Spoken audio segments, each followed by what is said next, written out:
Bonjour à tous et bienvenue dans le débat du 12-15. Les Gabonais se préparent à prendre part aux élections législatives et locales qui auront lieu le 27 septembre pour le premier tour et le 11 octobre pour le second. Aujourd'hui, nous revenons un tout petit peu sur la population électorale et pour en parler, je reçois M. Sylvain Nzé-Sima. Il est le président du RPBG, c'est le Rassemblement pour le progrès et le bien-être du Gabon. Monsieur, bonjour. Bonjour, monsieur. Merci de nous avoir fait l'honneur d'accepter notre invitation. Oui, tout le plaisir est partagé. Merci. Et à ses côtés, M. Félicien Evung, qui est analyste politique, un habitué des plateaux de Gabon 24. Alors, M. Félicien Evung, aujourd'hui, comment décrire l'électeur gabonais? Merci de me faire l'honneur de pouvoir m'exprimer sur cette question qui devient pratiquement une problématique. Car on est électeur lorsque, on en parlait hier, lorsqu'on est déjà inscrit sur la liste électorale. Lorsqu'on a ces documents, on répond aux critères exigés par la loi. On est en même temps, dans le cadre de notre loi, on est en même temps électeur et éligible. Donc un citoyen ordinaire qui remplit ses droits civils et politiques et en même temps électeur et éligible. Mais ce qui nous intéresse ici, c'est la qualité d'électeur. Donc à partir du moment où vous êtes inscrit sur la liste électorale, les électeurs sont des gens qui se regroupent en circonscription. Ils habitent des villages, des quartiers, des arrondissements et ils sont appelés à se manifester pour élire leur candidat. Alors, effectivement, ce qui nous intéresse, c'est la qualité de l'électeur. Monsieur Nzé-Sima, est-ce que l'électeur qui évolue en milieu urbain est le même que celui qui évolue en milieu rural? Merci de m'avoir invité, n'est-ce pas, au cours de ce débat. Je dirais non. L'électeur urbain n'est pas le même que l'électeur rural. Tout simplement parce que l'environnement déjà n'est pas le même. Voilà. Je pense que l'électeur urbain est beaucoup plus informé sur sa qualité d'électeur à travers les voies, les canaux de communication qu'il y a, alors que l'électeur rural, connaissant les difficultés que ces populations rurales ont à accéder à l'information. Je pense qu'il faut quand même le noter.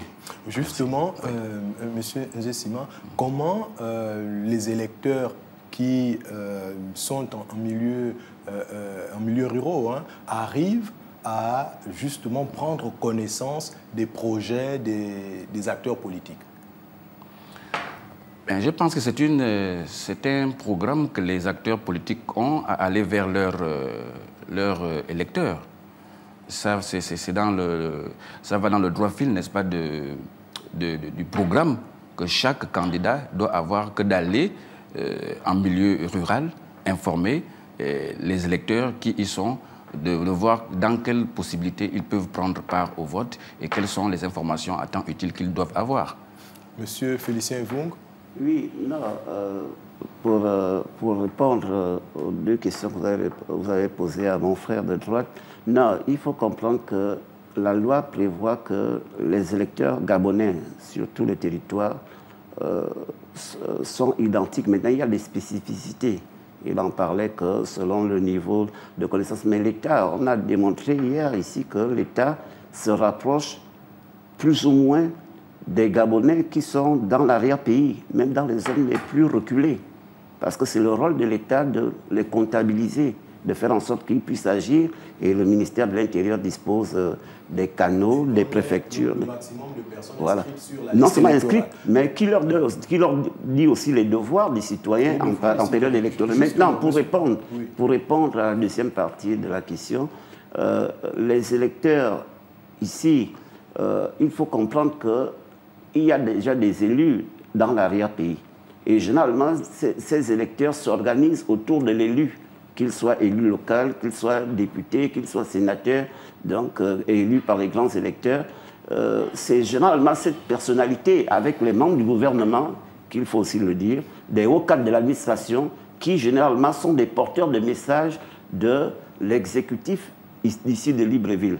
Donc les informations qu'ils ont pour répondre, comme le frère disait, ils n'ont pas peut-être la totalité des informations, mais ils ont les informations que le cadre de la contrée, que les députés, que le ministre veut bien vouloir leur transmettre.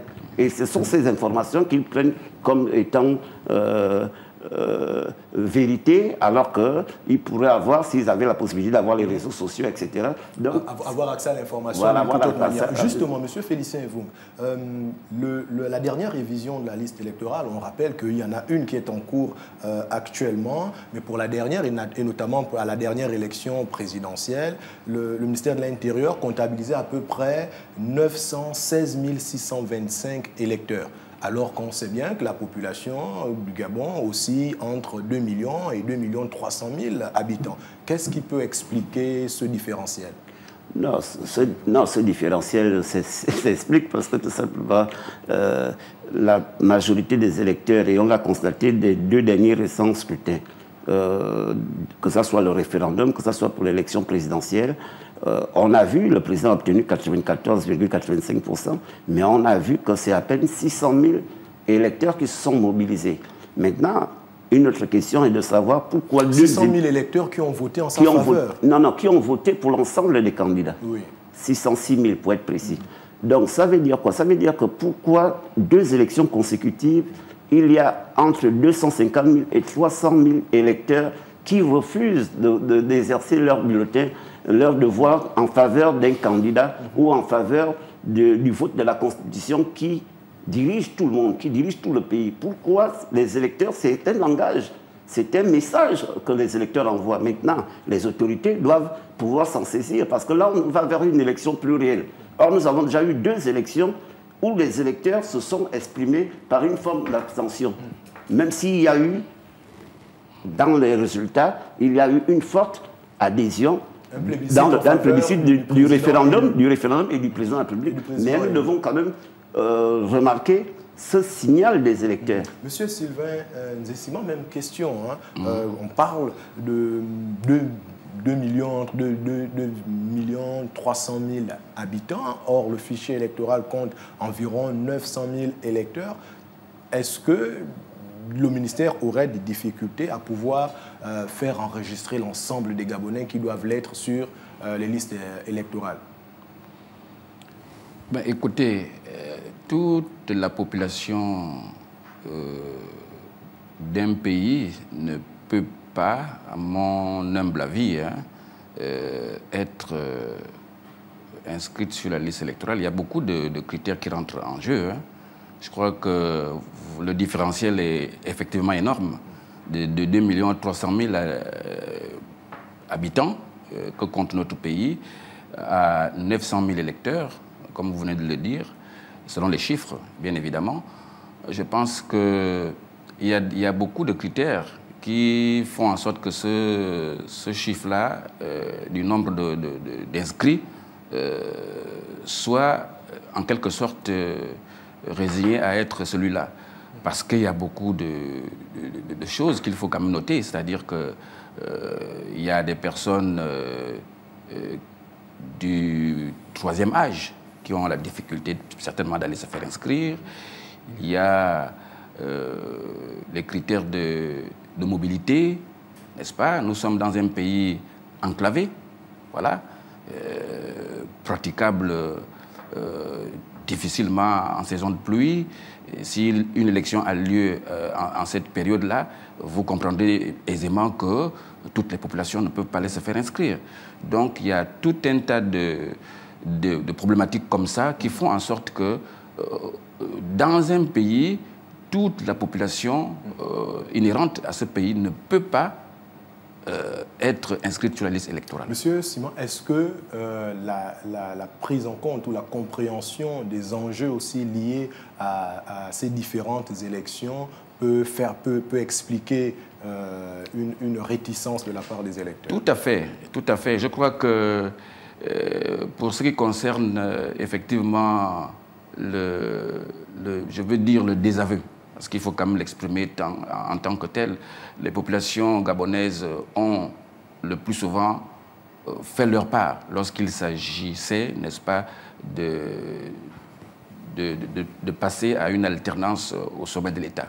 Et c'est plutôt les politiciens, à travers des compromissions tous azimuts, qui ont fait en sorte que les électeurs aujourd'hui se désintéressent un peu de la chose politique. Donc vous comprendrez aussi que par là, les électeurs potentiels ne sont plus vraiment intéressés à aller se faire inscrire. Véritablement. Monsieur Félicien Evung, vous partagez cet avis, peut-être un certain désintéressement de la part de certains électeurs. Et si oui, comment arriver à intéresser davantage les populations justement à prendre part au processus électoral et faire entendre leur voix? Non, je ne partage pas cet avis. Il a donné des données qui sont basiques, des données qu'on peut le retrouver. Le problème, c'est que le ministère de l'Intérieur, à tout temps, je vous ai dit qu'ils sont responsables, ils sont dépositaires de la liste électorale. Et le ministère se bat pour atteindre l'inclusivité au niveau des Gabonais qui sont en âge de voter. Oui, mais M. Félicien, est-ce que les Gabonais s'intéressent, par exemple, aux élections législatives et locales de la même manière que lorsqu'il s'agit de la présidentielle, par exemple? Non, ils ne s'intéressent pas de la même manière parce que la simple raison, c'est qu'au niveau de l'élection présidentielle, c'est le destin national dont il s'agit. Et au niveau des locales, c'est plus ou moins chaque représentant d'un quartier que l'on vote. C'est-à-dire que si vous êtes représenté, moi je prends le 5e arrondissement, il faudrait bien que Evonki représente les intérêts de la gauche, la droite et au Sungé. Donc, il est bien en bonne place sur la liste et je deviens le représentant de ces 2 ou 3 sous-quartiers que je viens de vous citer. Et il en est de même pour l'élection législative, en plus du programme du parti, mais les gens regardent plus la personnalité parce que c'est une élection uninominale, donc on regarde la personne qui veut porter le projet, qui certes représente un parti, mais c'est d'abord la personne qui a un lien direct qui est uni. C'est pourquoi on a levé cette façon de faire où on disait que la personne doit être attachée à son parti. Or maintenant, la personne est attachée qu'il a un scrutin, il a un mandat national qu'il conduit. En plus, il a aussi les électeurs qui sont... qu'il se détache des électeurs, parce que les électeurs, certes, le portent à l'Assemblée, mais les idées qu'il va défendre à l'Assemblée sont des idées qui ont un caractère national. Donc, il est en même temps le représentant de sa localité, mais il devient un élu national. Monsieur Sylvain Nzé-Sima, vous partagez cet avis? Le candidat qui vient face à l'électeur porte le projet, certes, de son parti, mais les électeurs s'identifient d'abord à un homme plutôt qu'à un projet politique? Écoutez, je crois que dans nos pays, la politique ne se fait pas de la même façon qu'en Europe. Parce que le modèle politique que nous avons copié, nous, les pays d'Afrique francophone, c'est le modèle occidental, c'est celui de la France, où il est bien dit effectivement qu'un candidat doit avoir un projet de société. Mais vous comprendrez que de là, il y a un très grand fossé que de penser que tout ce que les pays d'Afrique francophone copient, n'est-ce pas, de l'Occident, se fait de cette façon-là. Aujourd'hui, le vote, il faut le dire, s'identifie à la fibre patriotique, à la fibre ethnique, à la fibre régionale. C'est de ce qu'il s'agit.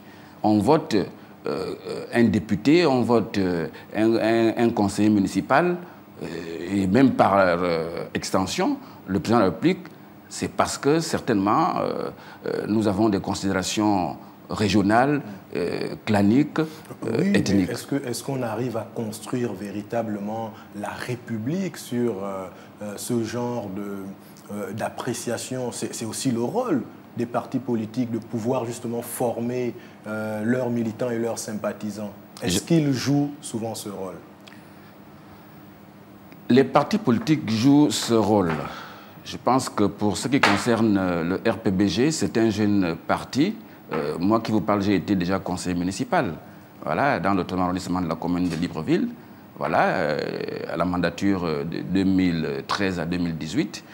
J'ai Vous avez été élu sur la base de ces considérations d'ordre régional, de proximité familiale? Non. Non, non, non. C'est pour cela que je vous disais que j'étais en train d'arriver. Je crois que ce que je voudrais plutôt exprimer, c'est que, comme vous le dites, les choses devraient se faire comme nous le copions de l'Occident. C'est-à-dire qu'un candidat doit forcément être élu sur la base d'un programme de société. Et les partis politiques se forcent justement à le faire. Voilà. Oui, M. Félicien. Oui, non, je voudrais renchérir. Le problème ici, c'est que le comportement des électeurs est lié aussi à la configuration, à notre cosmologie. Ça veut dire qu'on doit regarder, parce que le problème, c'est que je prends l'exemple du 5e ou d'ailleurs, mais comment les électeurs se comportent.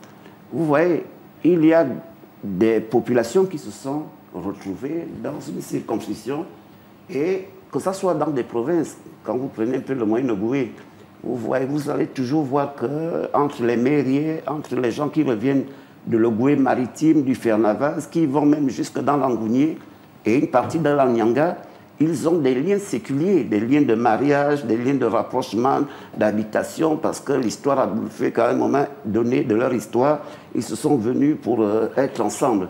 Donc, tous ces liens conjugués amènent à ce que vous puissiez réellement tenir compte. Et donc, il est difficile aujourd'hui de pouvoir bannir ces liens qui se sont vraiment ancrés. Moi, j'ai trouvé mon arrière-grand-père avec déjà des liens avec un certain nombre de clans que j'essaye en mettant une certaine évolution. Non, c'est pas moi qui réfléchis, puisque je suis politique, je réfléchis, mais je sais à quel moment m'appuyer, à quel moment faire vibrer la fibre, pas la fibre ethnique, mais la fibre, faire en sorte que nous avons des mêmes intérêts qui ont prévalu il y a 40 ans, il y a 50 ans. Justement, il faut l'intégrer dans le discours politique. Cette façon de faire ne s'explique pas aussi par l'absence d'idéologie des partis politiques ou de programmes clairs? Les partis politiques font leur part. Je veux dire, l'absence d'offres politiques suffisamment claires à proposer aux citoyens pour qu'ils arrivent à se décider sur la base des différentes offres politiques. Le problème ici des partis politiques, et je vais en parler avec aisance, puisque le parti qui a monopolisé pratiquement l'État, c'est le parti auquel j'appartiens, qui était le PDG entre 1967 et 2023 ou 2018, grosso modo par extension 2023.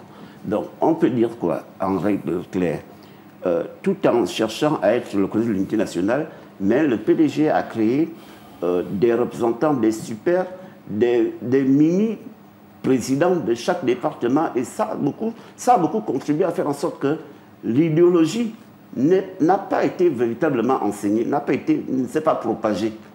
On a dit, nous devons être unis. On a fait de l'unité nationale comme étant le moteur où tout le monde devait se retrouver, mais sans faire passer l'idéologie. Sans faire passer l'idéologie. Sans faire passer l'idéologie. Et ça a eu pour conséquence, une forme de division, sans le dire. Mais... Oui. Voilà, monsieur Sylvain Nzé-Sima, justement, monsieur Félicien, vous nous expliquez un tout petit peu le fonctionnement durant ces longues années du PDG du Parti démocratique gabonais qui a longtemps été au pouvoir. Aujourd'hui, ce n'est plus le cas. Brice Clotaire Oligui Nguema est à la tête du pays. Il a été plébiscité à plus de 94% à l'élection présidentielle. La logique politique voudrait qu'il ait la majorité au Parlement pour pouvoir gouverner. Comment les électeurs aujourd'hui devraient-ils pouvoir se décider ou quels sont les éléments d'appréciation pour les électeurs s'ils voudraient donner une majorité politique à Oligui Nguema? Bon, je crois que je mesure un peu la complexité, n'est-ce pas, de cette problématique, de cette question. Pourquoi? Parce que, effectivement, le président de la République, Brice Clotaire Oligui Nguema, a été élu par un plébiscite de plus de 94% du suffrage des populations gabonaises. Et aujourd'hui, il devrait se prémunir de pouvoir être conforté par une majorité à l'Assemblée, au Parlement. Donc, je crois que après avoir créé sa propre formation politique, n'est-ce pas, l'Union démocratique des bâtisseurs, nous voyons ce qui se passe. Mais qu'est-ce qui se passe? Ce qui se passe, c'est que il y a beaucoup de militants de ce nouveau parti sont démissionnaires par exemple du PDG, il faut se le dire. Mais est-ce que lorsque cette façon de faire s'offre aux populations, les hommes comme les électeurs sont plutôt regardants, comme on le disait, aux personnes? Parce que ce sont les personnes qui ont qui animent les partis politiques. Qui animent les partis politiques. Voilà. Et parmi les personnes, Brice-Lothaire Oligui Nguema, voilà, ce sont les anciens pédégistes. Et il y a également des partis politiques qui sont alliés et qui soutiennent la politique du président de la République. Il ne nous reste plus beaucoup de temps, mais je voudrais vous entendre également sur une question importante. Oui. On voit bien que dans certains partis également, il y a quand même bicéphalisme qui se produit, au PDG par exemple, oui, auprès de Réagir. Pour l'électeur, lorsqu'il est face à des partis politiques qui ont maintenant des courants différents, comment l'électeur peut-il se décider pour pouvoir justement se prononcer dans une élection? Justement. Monsieur Félicien. Oui, d'accord. Oui, donc j'aimerais réagir parce qu'elle me semble assez importante, la question que vous avez posée à mon frère. Non, ici, il faut voir le contexte. On ne peut rien faire dans un pays si on n'a pas la vision, si on ne se donne pas au contexte. Le contexte, c'était lequel? Il y a eu interruption, très rapidement, il y a eu interruption du processus électoral qui devait donner vainqueur le Parti démocratique gabonais. Dans une élection biaisée. Dans une élection biaisée. La transition est arrivée, les militaires, nos amis militaires sont arrivés. Et il y a eu deux choses que je note. Il y a eu une bonne combinaison, ça veut dire que tout le monde, que ce soit les pédégistes, que ce soit les opposants, la société civile, il y a eu une convergence des forces pour soutenir Brice-Lothaire Oligui Nguema, pour l'amener comme président de la République. Donc il y a eu inclusivité. Et à partir de ce moment, le timing était trop court, parce que c'est ce qu'il faut se dire. Or, le calcul que les faux politiciens ont fait croire au président, c'est que, compte tenu que nous sortons d'une élection où il y a eu combinaison, il y a eu une solidité, une alliance forte pour qu'il ait 94,85%, que ce calcul allait continuer compte tenu qu'il a eu 94%, s'il fait un parti, ça veut dire que ce plébiscite allait de manière automatique. Ce qui n'est pas vrai parce que ce sont les forces qui ont combiné. Or, à partir du moment où lui dit « je ne suis plus dans l'inclusivité, je fais maintenant qu'avec les militants de mon parti qui n'ont pas concouru au pouvoir. » Et qui ont des alliés, il ne faut pas l'omettre. Qui ont des alliés, mais qui les alliés... Il nous reste plus beaucoup de temps. Oui, je termine parce que c'est une problématique assez importante. Oui, donc aujourd'hui, ce que nous recherchons, c'est qu'il faut que les actes... Maintenant, le président doit poser des actes avec son parti et avec ses alliés qui concourent à rechercher le même plébiscite. Or, ce n'est pas un plébiscite automatique. Très bien. Et sur la question finalement des partis politiques qui ont maintenant plusieurs têtes, comment l'électeur doit-il pouvoir se déterminer face à cela? Oui, je termine aussi là-dessus. Non, il faut comprendre ici qu'il y a des problèmes qui sont internes, qui sont beaucoup grossis par la presse, par les uns et les autres. Est-ce que ce sont des risques pour les élections? Mais c'est des risques, c'est même des risques pour tout parti. Même les partis qui n'ont pas de qui ne connaissent pas le jeu du bicéphalisme ont des problèmes parce que il faut du temps pour... Il faut du temps. Nous, au PDG, on a mis plus de 3 mois pour organiser les primaires, pour concevoir les listes. L'UDB va avoir le même problème et ça va poser le problème pour les électeurs. Comment les gens vont choisir les gens qu'ils ne connaissent pas? Sur cette question, on a un parti, bon c'est vrai il y a certains partis comme l'Union nationale, le RPG, l'UDB aujourd'hui en voie de légalisation qui sont des partis plus ou moins stables, mais d'autres partis comme Réagir ou encore le PDG sont des partis qui semblent imposer. Comment l'électeur pourrait se déterminer face à cela? Ben, je le disais tout à l'heure, c'est que nous avons posé la problématique de l'idéologie dans les partis politiques. Les électeurs sont je l'ai dit d'entrée de jeu, ont souvent fait leur part de vouloir changer les choses dans notre pays en votant la personne qu'il faut. Mais c'est le manque de culture démocratique dans notre pays pour savoir que tel est vainqueur et l'autre ne l'est pas. C'est ce qui manque à nos leaders d'opinion.